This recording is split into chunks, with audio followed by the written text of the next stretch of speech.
empezar con una de las primeras compañías de biotecnología del mundo que se llama Chiron. Se escribe Chirón, Chiron. Creo que es la segunda o tercera de las que se armó. Y se armó a partir de profesores de la Universidad de California. Y él fue su primer director científico. Le pregunté hace rato cuántos doctores en biología tenía bajo su mando en Chiron. Me dijo, llegué a tener como 500. Puros doctores. De una compañía que el primer día, el primer empleado era él. O el segundo, ¿no es cierto? El otro había sido el presidente. Entonces, las cosas, una de las cosas que los chilenos nos damos cuenta es que las cosas pueden partir chiquititas y ser después muy grandes.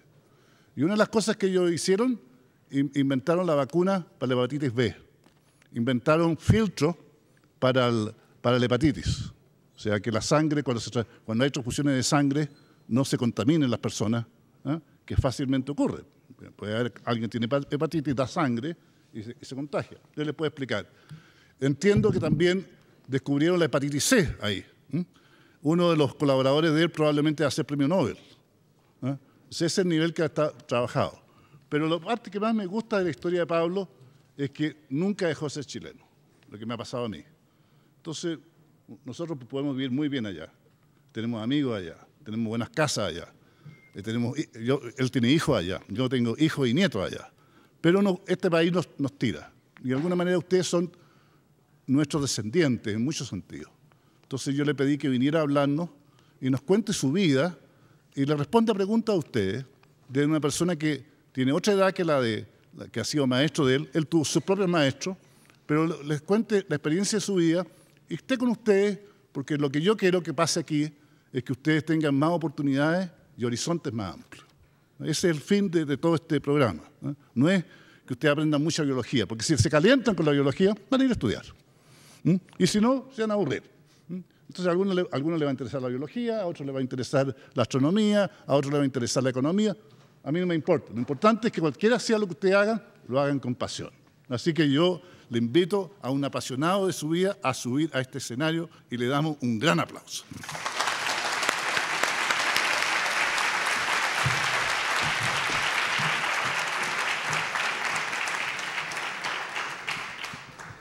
Gracias, Fernando.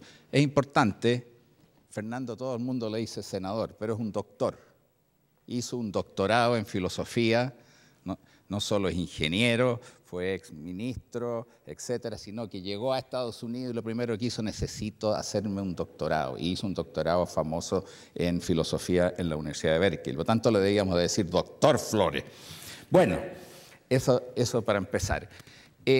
Yo les voy a contar lo que puede pasar con cualquiera de ustedes, es decir, cualquiera de ustedes puede hacer lo que he hecho yo. Y me voy a tener que cachetonear un poco, porque tengo que contarles que he hecho cosas buenas y ustedes van a tener que empezar a creerse el cuento también, porque para ser un buen científico y para ser un buen ingeniero o una persona que se mete en ciencia tienen que creerse que se la pueden y tienen que ser patudos en ese sentido y aprovechar las oportunidades con mucha decisión. Por lo tanto, me voy a cachetonear, voy a tener que de alguna manera decirles lo que hice. Siempre me gustó la ciencia, desde que fui joven, me encantaba la investigación. En el colegio tuve un gran apoyo, estudié en el Liceo Alemán de Santiago, que es de la Congregación del Verbo Divino, y los curas que nos hacían ciencia eran todos científicos naturalistas, la gran ciencia del pasado. Estudiaban los insectos, estudiaban las plantas. Cuando yo estaba en tercero medio, me invitaron a participar en las sesiones de la Academia Chilena de Ciencias Naturales que se juntaba en una sala de la Universidad Católica una vez al mes. Y la presidía el cura Teodoro Draten, que era el presidente, que era mi cura de biología, mi profesor de biología. Entonces, de alguna manera, muy temprano a la edad de ustedes, me empezó a gustar la ciencia. Pero me gustaban los negocios también. Entonces yo hacía insectarios porque había una cachada de estudiantes jóvenes flojos. Había que tener insectario a fin de año. Yo se los vendía hechito. Herbario, yo se los vendía hechito. Entonces, aprovechar de hacer un poco de la ciencia, pero también ganar algo y producir un producto que puede ser importante para esta sociedad de alumnos flojos que tienen que tener estas cosas. Mi interés de la ciencia también fue ayudado por mis padres. Es decir, en un comienzo me regalaron un microscopio difícil de usar de estos que venden, y un equipo para hacer experimentos en química, que era puro cambiar colores y qué sé. Eso me entusiasmó mucho. Y mi mamá me regaló también un libro, que algún día tienen ustedes que leerlo, de Paul de Kruif, Cazador de microbios se llamaba ese libro, y en el fondo era la historia de la microscopía que permitía ver, ¿no es cierto?, microorganismos, pero también era la historia de Pasteur, que fue uno de los que encontró que estos microorganismos no salían por la generación espontánea como creía la gente en ese tiempo, sino que hizo una serie de experimentos que demostraron que los microorganismos y las levaduras que él descubrió venían del aire, y cuando tapó los frascos no le aparecían los microorganismos. Echó por tierra la generación espontánea. Es la historia de Koch, que fue el que descubrió el bacilo de la tuberculosis, etc. Es un libro muy bueno. Cuando yo llegué a la edad de ustedes, o a cuarto medio, digamos, el equivalente, se llamaba sexto año de humanidades, no hallaba qué carrera hacer. Porque la verdad es que estaba buscando la carrera de investigación y de ciencia, y en ese momento no había nada. Estaba tirado hacia la medicina, porque era la que más se podía parecer en el caso humano, o a la ingeniería, a la agronomía en el caso de las plantas. Y al final un amigo, como en marzo, ya había decidido no estudiar ese año, tenerlo, digamos, como dicen ustedes, un año libre para ver qué iba a hacer, porque no me gustaban las carreras tradicionales. Me dice, mira, acaba de aparecer una nueva carrera en la Universidad de Chile, se llama bioquímica.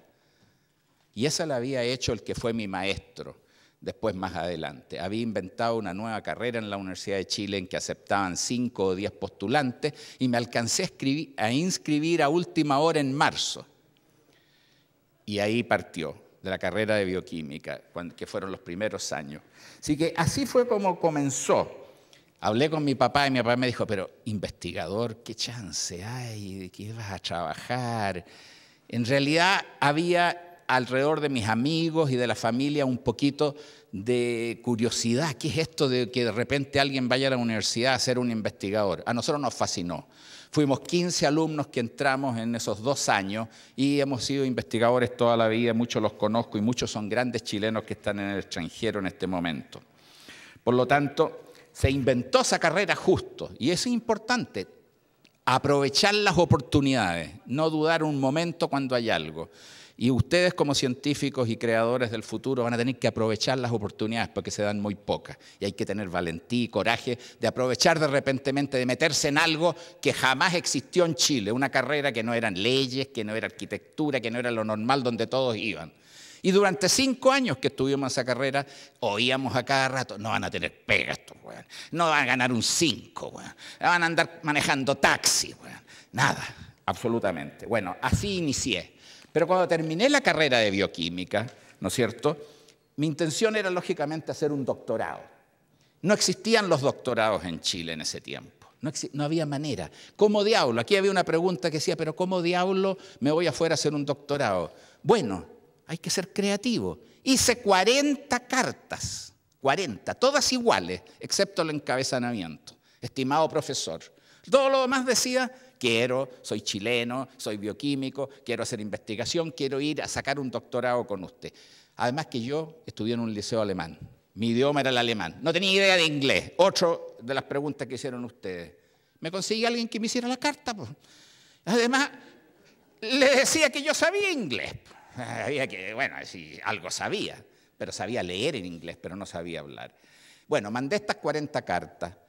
10 me contestaron con posibilidades de ir a hacer un doctorado, cuando no existían ni las becas Bicentenario, ni existía la gente que te mandaba, ni existía nada.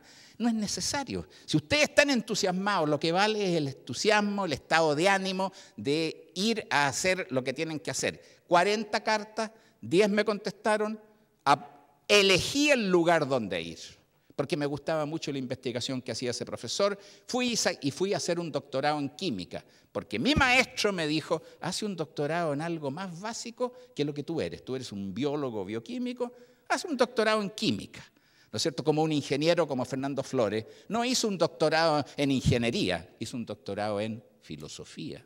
Entonces, eso le abre un poco el campo. Me tocó hacer un doctorado en química, me fui a Estados Unidos, no me podía ni comunicar con la gente, porque lógicamente pensaban que yo sabía inglés. Bueno, al final se dieron cuenta, pero como decía Sebastián, uno se las arregla y uno aprende rápidamente. Hice mi doctorado en 3 años. Nadie en esa universidad había hecho un doctorado de química en menos de 5 a 6 años. Por lo tanto, la falta del inglés no fue tan fundamental. Pero trabajando día y noche, tenía nada más que 4 años para hacer todo, logré hacerlo. ¿Qué pasa cuando uno hace un doctorado? Yo decía, bueno, ¿pero qué hago ahora? Lógicamente en la ciencia, y ustedes lo van a ver, hay que hacer un postdoctorado, porque un doctorado todavía son cursos, son una investigación muy dirigida por tu jefe, porque realmente no tienes idea cómo hacer investigación y te ayuda, pero el postdoctorado, tú vas donde un maestro, una persona conocida, a integrar su laboratorio donde tienes mucho más libertad que en lo que vas a hacer. Y yo tuve la suerte de llegar donde Bill Rutter, a la Universidad de California, San Francisco, que es donde le dije yo a este hombre que fuera y donde él fue, pero yo fui 30 años atrás. Bill Rutter, una gran persona, me dijo, ya, trabajemos en algo. ¿En qué trabajamos? Bueno, él estaba entusiasmado en cómo los genes, ¿no es cierto?, se expresaban en distintos organismos. Y él me dijo, mira, trabajemos en levadura. ¿Por qué levadura? Porque la levadura es un microorganismo, y nuevamente viene el concepto de que habló Sebastián aquí, de los modelos, y era un modelo del ser humano. La levadura es el bicho más manipulable que hay, que más se parece a un humano. No, es difícil que ustedes lo crean, pero tiene núcleo, como las células del humano, tiene sistemas de transporte, sistemas de obtención de energía idénticos casi a los del ser humano. Es un eucariote típico parecido a la célula humana. Entonces, haciendo experimentos en levadura, íbamos conociendo cómo el ser humano, íbamos sacando conclusiones que eran relevantes al ser humano.